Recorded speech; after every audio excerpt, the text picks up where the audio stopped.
ब्रैजिस्नि नं माजबाद बियाबनि दोंसे लामानि गाज्रि थासारि रौता स्टेशननिफ्राय माजखुथि थांनाय खमैबो 9 किल'मिटार गोलाव लामाया गोबां गाज्रि हालोद एबा थासारियाव दं। बेखौ लानानै ओनसोलनि रायजोफोरा थाबैनो गोदान सरकारखौ फोसाबनानै होनो खावलायदों आरो लामा हान्थिनायाव गोबां जेंनाजों मोगा-मोगि जानांदों ओनसोलनि रायजोफोरा आरो बे आयदायाव उदालगुरिनिफ्राय खौरांगिरि उपेन दैमारिनि मोनसे जर'खा फोरमायनो लाबाय।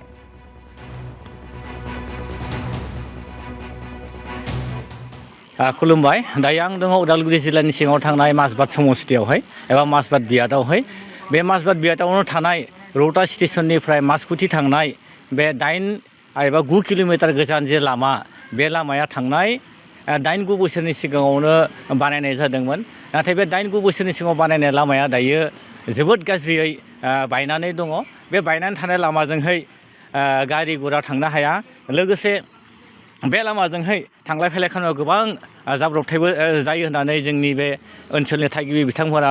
जोंनि सिगाङाव बुंदों आरो बे लामाजोंहाय हरावहाय एबा गोबां समावनो एम्बुलेन्स लिंहरबोला एबा फरायसाफोरा फरायसालियाव थाङोबा कलेजाव थाङोबोला गोबां उसुबिदा जायो। बे उसुबिदा जानायनि थाखायनो बे बायनाय लामाखौ थाबैनो बे बियाबनिफ्राय देरहालांनाय मन्त्रि बिथां चरन बर'निसिम बिथांमोना खावलायदों जाहाथे बे लामाखौ थाबैनो बे बानायनाय जायो आरो बे जगाजगनि बे हान्थामेलानि बे राहाखौ गोख्रैनो मोजां खालामनो हायो बिथांखौ खावलायदों। दा बे समावहाय जोंजोंहाय बे गामिनिनो एबा बे हालामनिनो गोबां थागिबिफ्रा दङ आङो बिथांमोनजों दायो फारि फारि सावरायनो थाखाय नाजानाय जाबाय। এতিয়া ৰাস্তাৰ এনেকুৱা অৱস্থা এইটো ৰাস্তা বনাইছিলে আজিৰ পৰা ধৰক 8-9 বছৰমান হৈ গ'ল। ৰাস্তা খুব ধুনীয়া বনাইছিল গতিকে ৰাস্তা বনোৱাৰ পিছত আকৌ সেইটো বেয়া হয় সেইটো স্বাভাৱিক কথা কিন্তু সেইটো ৰিপেয়াৰিঙৰ ব্যৱস্থাও থাকে চৰকাৰৰ লগত সেইটো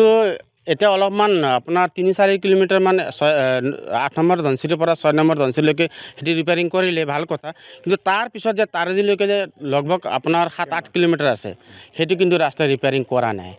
এইটো এতিয়া চৰকাৰৰ দৃষ্টিগোচৰ হোৱা নাই নেকি বা কিবা কি সেইটো ক'ব নোৱাৰোঁ আৰু এটা যিমান এটা খাল বিল হৈ আছে